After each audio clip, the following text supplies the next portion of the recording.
So hello everyone. आज हम Microsoft Excel के बारे में पढ़ेंगे। उसकी एप्लीकेशन और उसको कैसे यूज़ करते हैं, हम सारी चीज़ें स्टेप बाय स्टेप देखेंगे। सो सबसे पहले माइक्रोसॉफ्ट एक्सेल ओपन करने के लिए आप अपने सर्च बार में जाइए, एक्सेल टाइप करिए एंड आपके सामने एक्सेल ऐप ऐसे खुल जाएगा। When you click upon it, ये आपका माइक्रोसॉफ्ट एक्सेल ओपन हो जाएगा। तो स्टार्ट करने के लिए हम एक ब्लैंक वर्कबुक ओपन करेंगे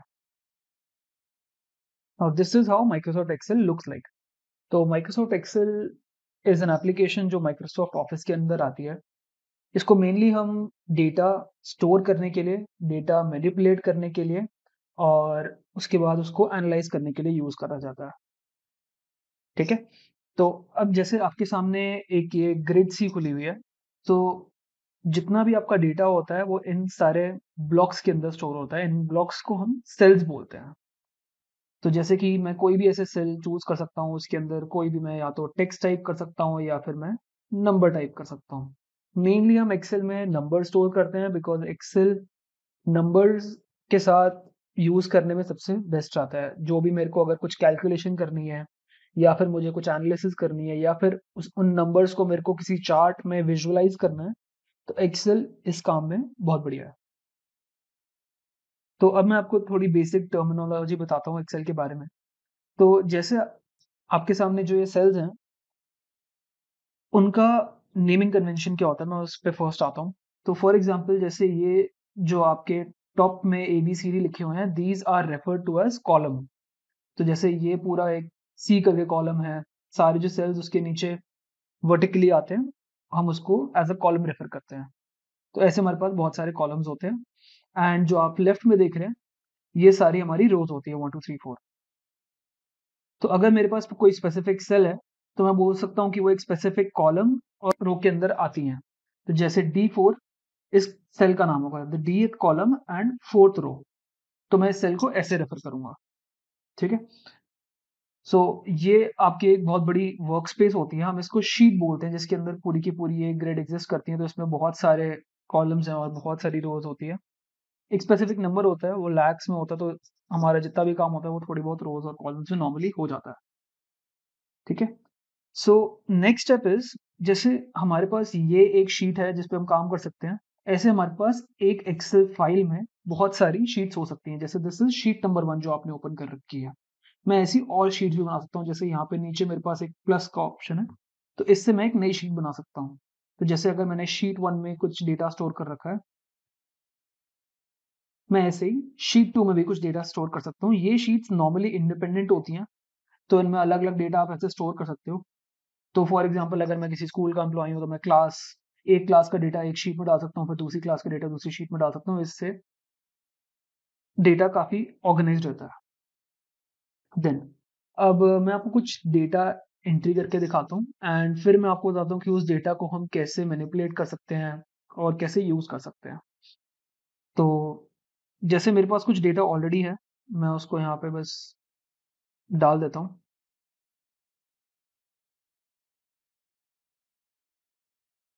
ठीक है। तो ये डेटा आप खुद से टाइप भी कर सकते हैं। एक-एक कैसे सेल में जाके you can just right as student name and फिर उसके नीचे सेल में जाके आप ये सारी चीज़ें टाइप कर सकते हैं। ये चीज़ें मैंने ऑलरेडी टाइप कर ली जस्ट टू सेव टाइम। तो मेरे पास कुछ स्टूडेंट्स का डेटा है। Student name Aarav, Priya, Rajesh and उनके corresponding subject, scores and dates है मेरे पास। अब मैं इस डेटा को कैसे एनालाइज़ कर सकता हूँ या फिर कैसे यूज़ कर सकता हूँ? तो फर्स्ट ऑफ ऑल, मेरे को कुछ अगर फॉर्मेटिंग करनी है, तो मैं सेल्स की फॉर्मेटिंग कैसे कर सकता हूँ? How can I beautify this? तो फर्स्ट थिंग इज़, अगर मेरे पास ये कुछ कॉलम हेडर्स हैं और ये सारा डेटा है, तो अगर मेरे को कॉलम हेडर्स को अलग से दिखाना है, तो मैं उनको बोल्ड कर सकता हूँ। तो मैं एक सेल पे जाता हूँ एंड मेरे पास यहाँ पे कुछ ऑप्शंस हैं that are very similar to Microsoft Word. जैसे वर्ड में फंक्शनैलिटी होती है, तो मैं ऐसे किसी भी सेल में जाके उसका डेटा बोल्ड कर सकता हूँ, इटैलिक्स कर सकता हूँ, अंडरलाइन कर सकता हूँ। देन मेरे पास कुछ बैकग्राउंड कलर्स भी हैं जो मैं फिल कर सकता हूँ यहाँ से चूज़ करके। Just the same as Microsoft word या फिर कोई भी और एप्लीकेशन। अगर एक-एक सेल में जाके भी चेंज कर सकता हूँ, अगर मेरे को ये पूरी रो के लिए चेंज करना है, तो मैं ऐसे पूरी रो यहाँ पे वन पे सिलेक्ट करके, पूरी रो सिलेक्ट करके, मैं सब पे ये एक साथ लगा सकता हूँ, जस्ट लाइक दिस। तो इससे मेरा टाइम भी बचता है काफ़ी, अगर मेरे को सारे ऑपरेशंस एक रो में ही लगाने हैं तो। तो मेरे को पूरी रो को भी मैं येलो कर सकता हूँ, वाइट कर सकता हूँ। एंड ये हमारा टेक्स्ट कलर ऑप्शन होता है as always. Next, as in Microsoft Word में टेक्स्ट का साइज बड़ा छोटा भी कर सकता हूँ। एक बहुत इंपॉर्टेंट चीज वो ये है कि बहुत बार ऐसा होता है कि आपको डेटा सेंटर लाइन करना होता है, and this is very important in Excel because एक सेंटर लाइन टेक्स्ट काफी ज्यादा अच्छा लगता है as compare to left line और राइट लाइन टेक्स्ट। तो आप बस यहाँ पे जाके सेंटर लाइन कर सकते हैं अपना डेटा। ये वाला option is vertical centre line. अगर आपका रो की विड्थ बहुत ज्यादा है तो आपका ये centre line, up top line and bottom line काफी कम आता है। और ये मैंने रो की विड्थ इंक्रीज में यहाँ पे जाके इन दोनों 1 और 2 के बीच में अगर मैं क्लिक करूंगा तो मेरे पास ये ऑप्शन आएगा और मैं ड्रैग कर सकता हूँ, इनके साइजेस चेंज कर सकता हूँ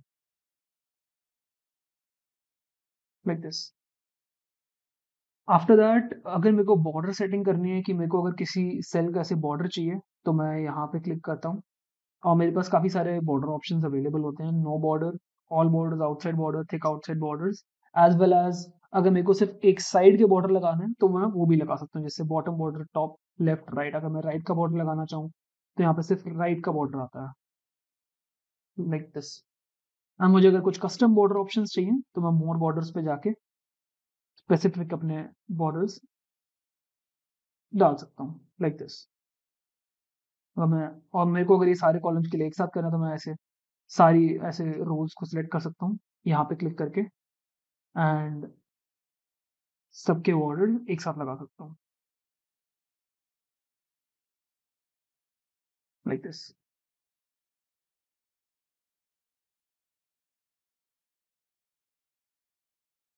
ओके, नाउ इसके बाद और चीज़ें अगर हम देखेंगे तो एक बहुत इंपॉर्टेंट फीचर और होता है विच इज कॉल्ड ऑटोफिल। तो एक एग्जांपल लेके बताता हूँ कि अगर आपको किसी डेटा में सीरियल नंबर लिखना हो, मैं शॉर्ट फॉर्म लिख रहा हूँ जिसके अंदर आपको 1 फिर 2 फिर 3 4 एंड सो ऑन ऐसी बहुत सारी एंट्रीज करनी है। तो एक ऑप्शन तो है कि आप मैनुअली यहाँ पे नंबर लिख लिख के उनको एंट्री करते चले जाएं। दूसरा better option is, as you can see एक पैटर्न फॉर्म हो रहा है कि नंबर जैसे इंक्रीज हो रहे हैं तो एक्सेल इस पैटर्न को पहचान सकता है और रिप्लिकेट कर सकता है आगे। कैसे? अगर मैं चाहता हूँ कि एक्सेल ये पैटर्न समझ के आगे और नंबर्स लिख दे तो मैंने यहाँ पे कुछ नंबर सेलेक्ट करे, इसके बॉटम लेफ्ट में गया एंड मेरे एक सिंबल चेंज हुआ, ये प्लस का सिंबल आया, इसको मैंने लेफ्ट क्लिक करके नीचे ड्रैग कर दिया। अब आप देख सकते हैं एक जैसी मैं नीचे ड्रैग कर रहा हूँ नंबर्स लिखता जा रहा है और जैसी मैं इसको छोड़ूंगा वो सारे के सारे नंबर्स मेरे लिए ऑटोमेटिकली लिख देता है। ये जो ऑटोफिल वाली चीज है ये नंबर्स के लिए काम करता है एंड कुछ कॉमन पैटर्न्स के लिए काम करता है। जैसे अगर मैं मंथ्स लिखना चाहूँ और फिर उसको नीचे रेप्लिकेट करना चाहूँ तो वो भी वो रेप्लिकेट कर देता है like this.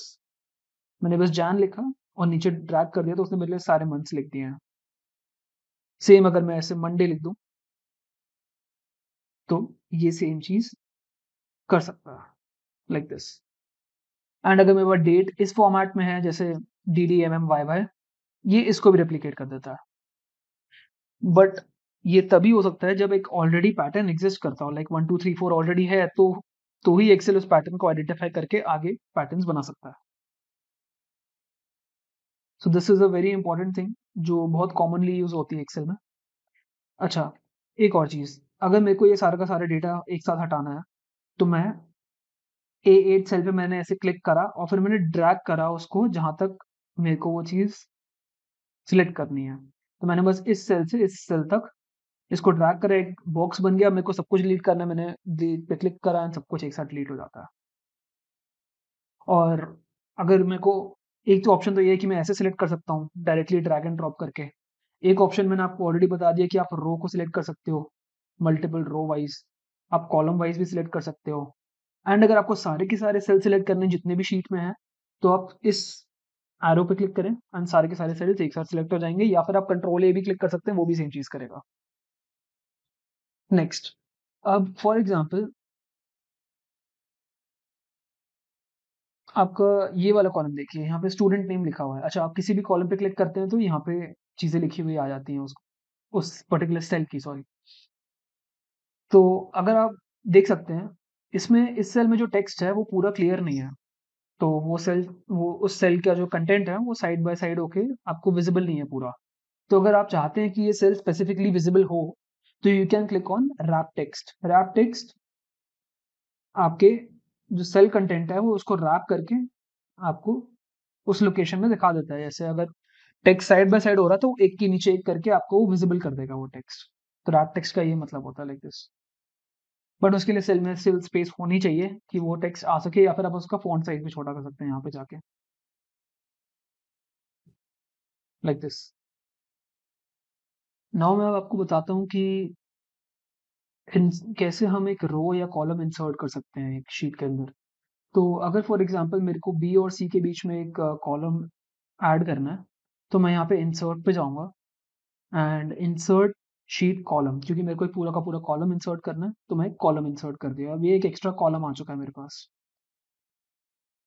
Now for example मेरे को ऐसा करना है कि मैं स्टूडेंट्स की ग्रेड्स भी सबमिट करना चाहता हूँ, तो मेरे को ग्रेड लिखने के लिए एक रो भी और चाहिए। तो अगर मेरे को यहाँ पे एक रो ऐड करनी है, तो मैंने 2 पे क्लिक करा, इंसर्ट पे गया एंड इंसर्ट शीट रोज पे क्लिक करा इस बार, तो मेरे पास एक और रो आ गई है पूरी की पूरी।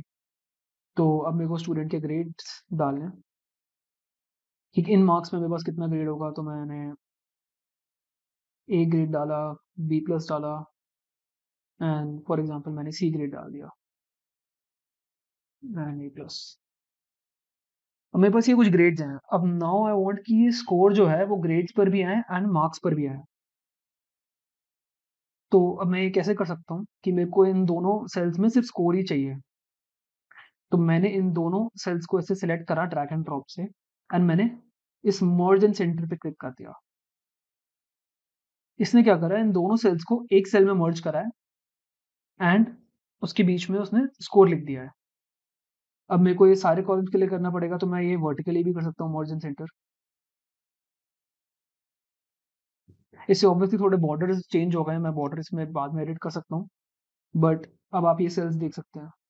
मैं इनकी विड्थ कम कर देता हूँ जिससे थोड़ा ज़्यादा बेटर लगे।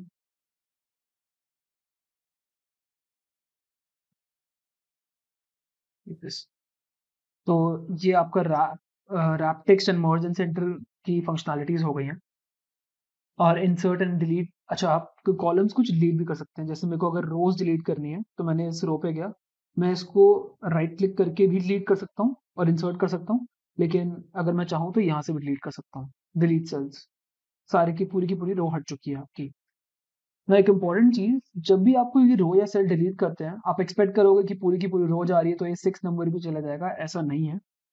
ये जो 6 नंबर है, this is just a naming for जो भी रो उसके सामने है। तो this is not a part of the data of the sheet. ये जो इंडेक्सिंग आपकी लेफ्ट हैंड साइड और टॉप पे है। सो ये आपकी बेसिक फंक्शनैलिटीज है। तो मैं एक नई शीट पे ही काम कर लेता हूँ। अब मेरे पास नई शीट पे ये डेटा है।